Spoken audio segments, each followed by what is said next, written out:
Baiklah, Bapak Ibu Jemaat GKP Teluk Jambe yang Tuhan kasihi, pada malam hari ini kita akan bersama-sama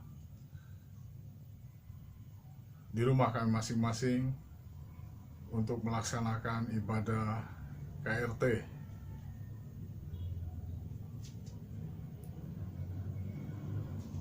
Marilah kita mulai kebaktian pada malam hari ini dengan kita membaca firman Tuhan yang terambil dari 1 Petrus 3 ayat 13 sampai ayatnya yang ke-22.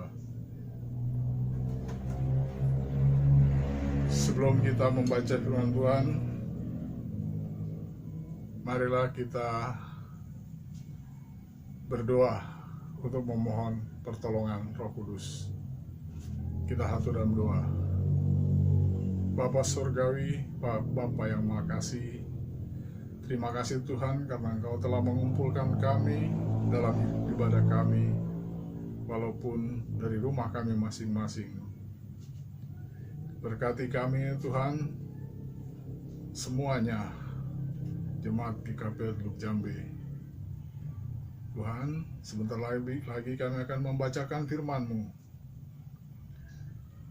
Berkatilah dan bukalah pintu-pintu hati kami, agar kami dapat memahami dan mendalami dan menjalankannya dalam hidup kami hari lepas hari. Berfirmanlah ya Tuhan, kami telah siap untuk mendengarnya. Amin. Pembacaan kita pada malam hari ini terambil dari 1 Petrus 3 ayat 13 sampai dengan ayatnya yang ke-22. Demikian firman Tuhan.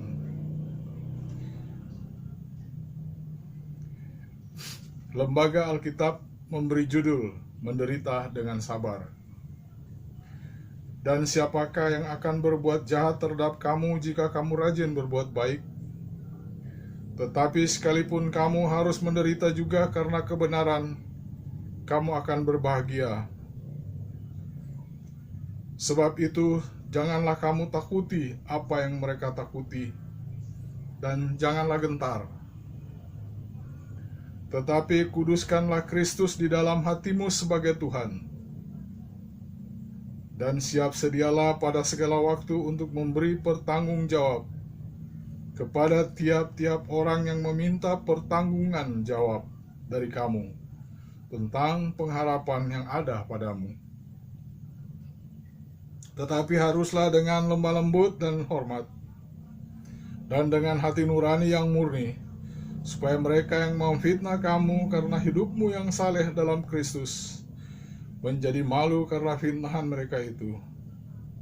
Sebab lebih baik menderita karena berbuat baik, jika hal itu dikehendaki Allah, daripada menderita karena berbuat jahat.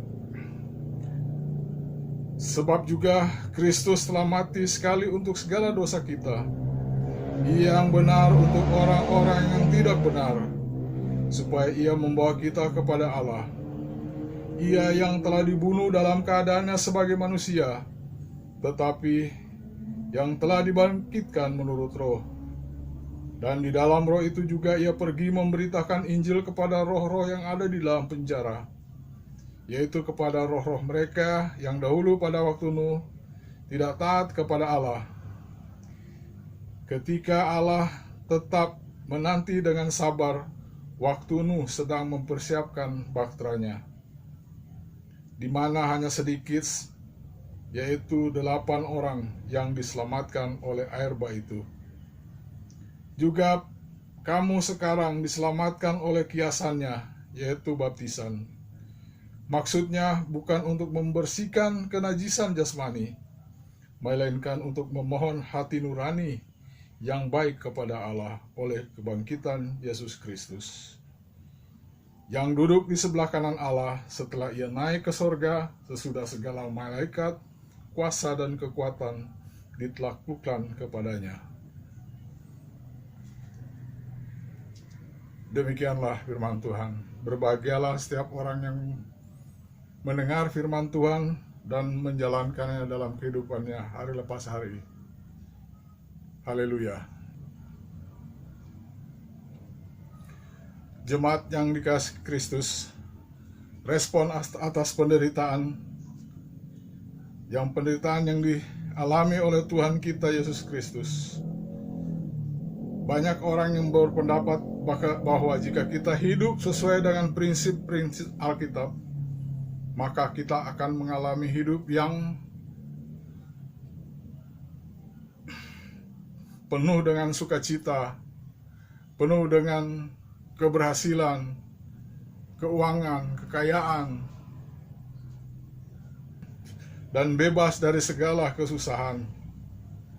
Pendeknya, kita akan memiliki sebuah prinsip hidup yang berbahagia. Petrus dalam hal ini berkata bahwa berbuat baik memang berdampak baik bagi kita dan dapat menghindarkan kita dari berbagai dampak yang akan muncul apabila kita berbuat jahat atau berbuat tidak baik. Namun tidak semua hal bisa dihindari meskipun kita telah berlaku baik. Ada kalanya kita akan mengalami penderitaan justru karena kita memilih untuk tetap berdiri di atas kebenaran.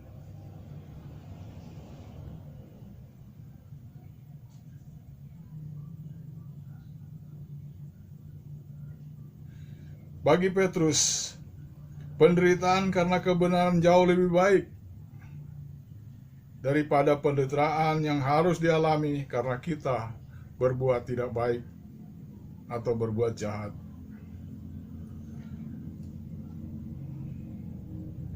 Menderita karena kebenaran adalah sebuah berkat, Bapak Ibu. Sukacita tidak serta-merta terhenti ketika penderitaan karena kebenaran harus dialami. Sukacita yang dimaksud bukanlah semacam perasaan yang menyenangkan, tetapi sukacita karena tahu bahwa kita telah melakukan sesuatu yang diperkenankan Tuhan. Memang bisa saja terjadi bahwa penderitaan yang terjadi karena berbuat baik merupakan kehendak Tuhan.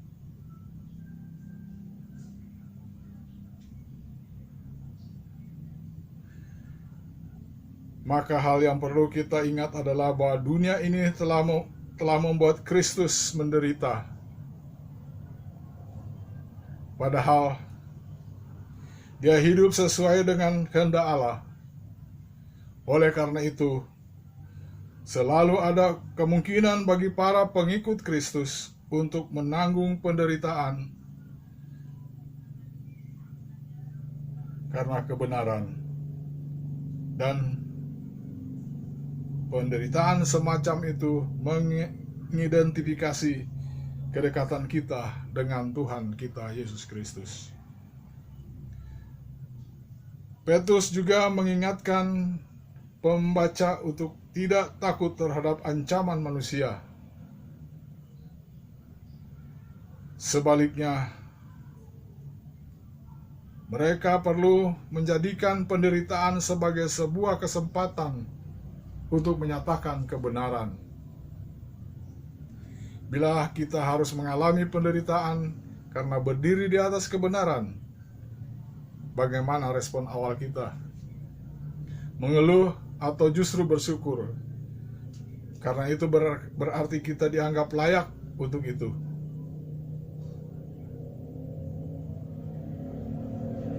Kiranya surat Petrus ini mengingatkan kita senantiasa untuk merespon dengan tetap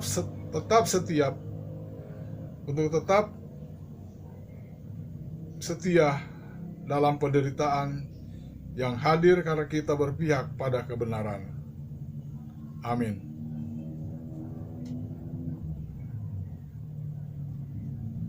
Pembacaan Alkitab dan renungan pada malam ini kiranya menjadi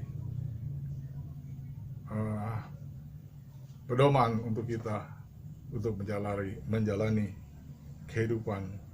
Jangan takut, Tuhan menyertai kita. Amin. Kita satu dalam doa.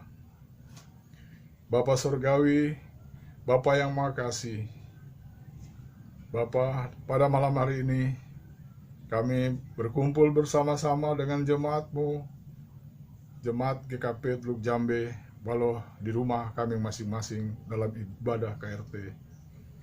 Berkati kami ya Bapa, berkati semua umat, berkati Bapak, Ibu, saudara-saudari, adik-adik, kakak, berkati dan limpahkan rahmat dan kasih setia-Mu ya Tuhan.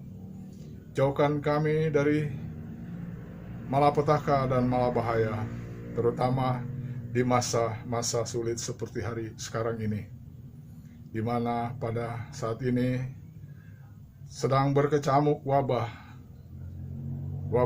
yang dinamakan COVID-19. Tuhan, kiranya melindungi kami dari wabah ini dan memberkati kami dalam kehidupan kami hari lepas hari. Dari perenungan pada malam hari Tuhan, kiranya menjadi pegangan dalam kehidupan kami. Doa ini hamba-Mu panjatkan hanya di dalam Tuhan kami Yesus Kristus. Kami berdoa. Haleluya, amin.